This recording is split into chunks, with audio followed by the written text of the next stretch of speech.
साल आम, बरगद, शीशम आदि के वृक्ष हुआ करते थे, जिनकी छाया में बैठ ऋषि मुनि, साधु संत आनंद से तपस्या किया करते थे। इसलिए इस जगह का उल्लेख आनंद वन के नाम से किया गया। ये तो बढ़िया बात। पुरानी काशी नगरी बेहतर चल रहा दिल्ली में यहाँ का काशी विश्वनाथ मंदिर भी है। भगवान शिव को विश्वेश्वर, विश्वनाथ आदि नामों से भी संबोधित किया जाता है, जिनका अर्थ है संपूर्ण विश्व के स्वामी। किंवदंतियों की माने तो सृष्टि के आदि में जब भगवान शिव एवं मां पार्वती पृथ्वी का भ्रमण कर रहे थे, उन्हें यह स्थान बहुत प्रिय लगा।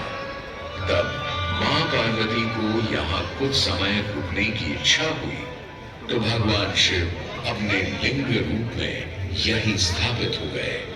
तभी से 12 ज्योतिर्लिंगों में इस मंदिर को विश्वेश्वर मंदिर के नाम से भी जाना जाने लगा, जहां भगवान शिव और माता पार्वती सदैव वास करते हैं। सदियों से इस पवित्र नगरी ने अनेक ऋषि मुनियों, तपस्वियों, धर्म गुरुओं आदि को अपनी ओर आकर्षित किया है। आदि शंकराचार्य एवं मंडन मिश्र ने इसी मंदिर के प्रांगण में बहुत समय व्यतीत किया। समय बदला, दौर बदला, भारत के स्वर्णिम काल पर विदेशी आक्रांताओं की नजर पड़ी, जिसे वे लूटने एवं सनातन संस्कृति को नष्ट करने के उद्देश्य से यहाँ आए। जब प्रथम बार गौरी ने आक्रमण किया, तब पृथ्वीराज चौहान ने उसे बुरी तरह पराजित किया था। अंत में उसने क्षमा मांगी और वचन दिया कि ऐसी गलती दोबारा कभी नहीं होगी। अतः पृथ्वीराज चौहान ने उसे छोड़ दिया। संभवतः यह एक दुर्भाग्यपूर्ण निर्णय था, क्योंकि अंततः गौरी ने पृथ्वीराज चौहान को धोखे से हराया। तत्पश्चात उनके साथ बहुत बुरा व्यवहार किया तथा उनकी दोनों आंखें भी निकाल दी। पृथ्वीराज की मृत्यु के उपरांत हिंदुओं का मनोबल कमजोर पड़ गया, जिसके परिणाम स्वरूप आतताइयों ने अन्य मंदिरों के साथ साथ विश्वनाथ मंदिर को भी क्षति पहुंचाई। यह ऐसा काला दौर था जिसके स्मरण करने मात्र से आंखें नम पड़ जाती हैं।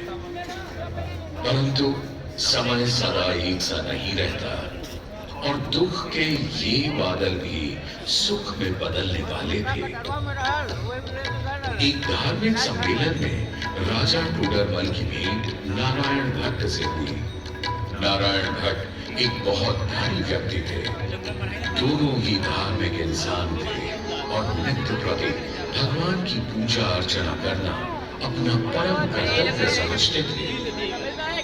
दोनों ने काशी विश्वनाथ के इस पावन मंदिर का जीर्णोद्धार करवाया और वीरान पड़े खंडहरों में एक नई जान डाल दी। 16वीं सदी में संत तुलसीदास ने यहाँ रामचरितमानस की चौपाइयों को पढ़ा था तथा संत एकनाथ ने भी यहीं पर वारकरी संप्रदाय का महान ग्रंथ श्री एकनाथी भागवत लिखकर पूरा किया था।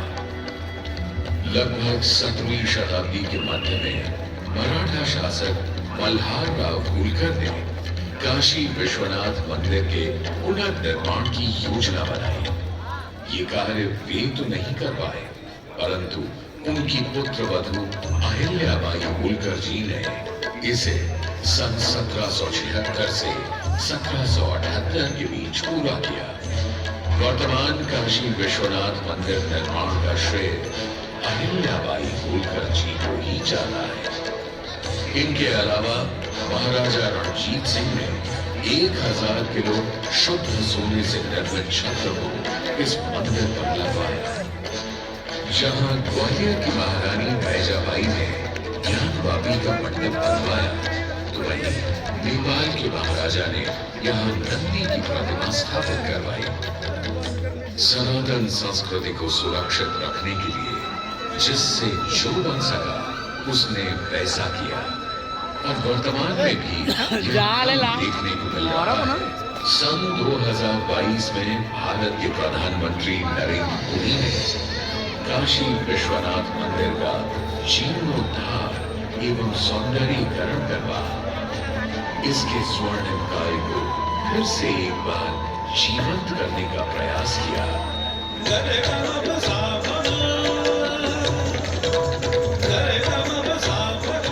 भगवान शिव को समर्पित काशी विश्वनाथ और सदैव के लिए रहेगा।